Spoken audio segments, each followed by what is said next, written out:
Hey, welcome to Smart Money. In this episode, we're actually going to ask the question, do I need a stock advisor? Stay tuned.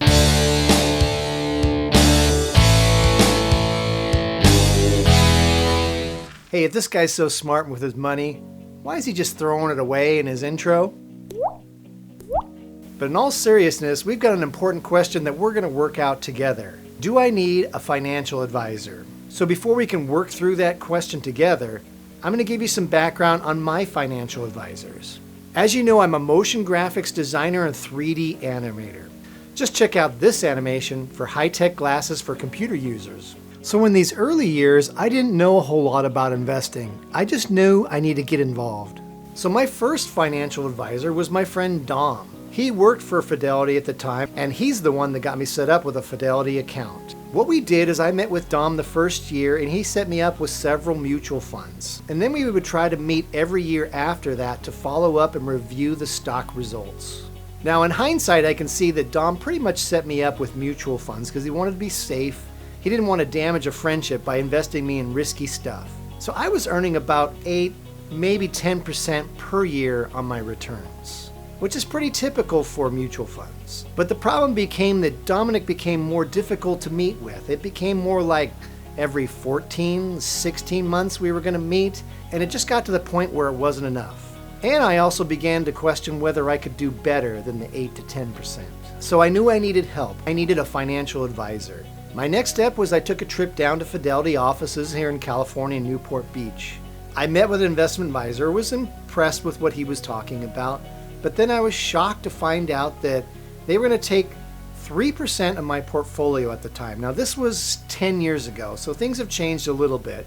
But my portfolio, when it was much smaller, it was going to cost me $8,000 per year to pay this guy for his financial advice, whether I made money or lost money. Now, if you've been following me long enough, you know that I am cheap.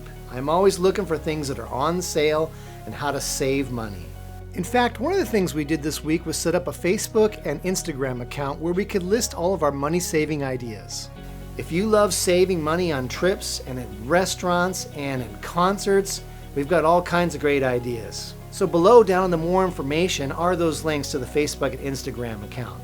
Okay, I'm sorry, I digressed a little bit. The point is I'm cheap, and I could not swallow the fact of paying someone $8,000 to manage my money. But I knew I didn't have the knowledge to do it, or necessarily the time. So I was looking online and I found a guy who I was initially impressed with and signed up for his service. It cost me $125 a year to follow this guy. Now that seemed like a huge bargain over the $8,000 that I was going to have to pay this other fellow at Fidelity. Now the first guy I followed did a really good job of teaching me how to read charts, taught me about PE ratios, taught me about simple moving averages and market flows. But the thing I realized about him is he was betting against America. He had me investing in Russia stocks, Turkey stocks, Chinese stocks, and they just didn't pan out. Whereas all the American stuff was going gangbusters. So around about that time, I also added another advisor, paying him about $125 per year to get his advice. So at that point I had 2 advisors. So that was an important lesson I learned from the get-go, is that you should always be listening to at least 2 different people. Now I'm going to remind you, see this disclaimer right down here, I'm not a licensed financial advisor. So the lawyers expect me to tell you that my information is for entertainment purposes only.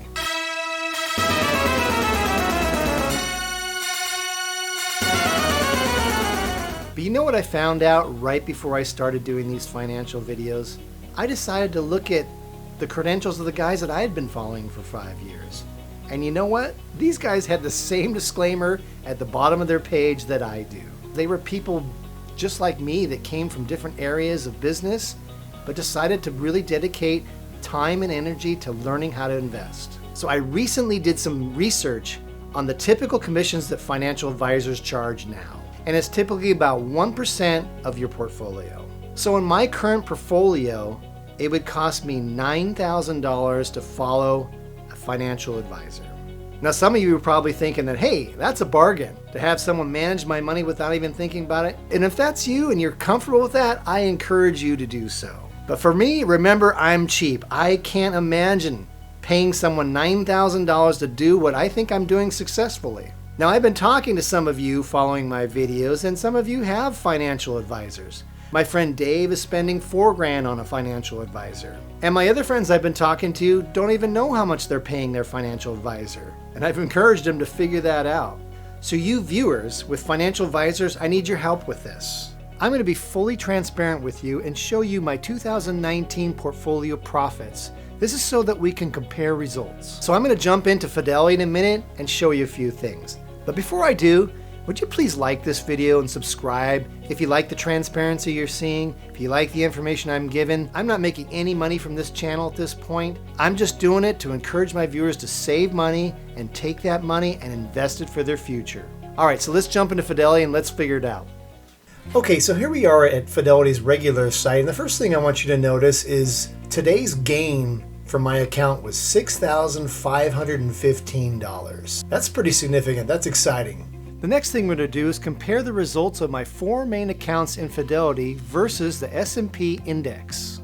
Now this is important because many people will tell you just to invest in index funds, which is not a bad idea, but let's compare the results. You can see that Fidelity keeps track of the S&P 500 index, and you can invest in index funds, and basically that's what you're going to receive if you invest in exactly the S&P 500 index. But I want you to notice over here in this joint account, I've come really close to the index. It's 30% basically, so 1.5% less than the index. Okay, so I'm a little bit below here. I'm going to switch over to the rollover IRA account of mine, and you can see that I'm a little bit closer.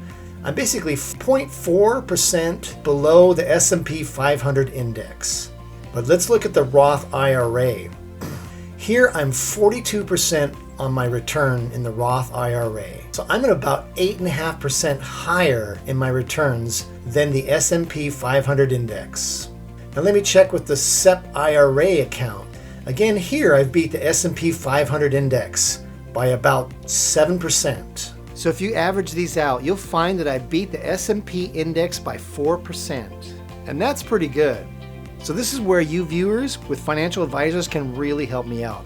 I really want to know, how is my portfolio compared to the one that you have with a financial advisor that you're paying for? If you feel comfortable, let me know what you're paying for the services per year in the comments, as well as the rate of return. Because I truly believe with the value investing strategy I have, I can beat the market.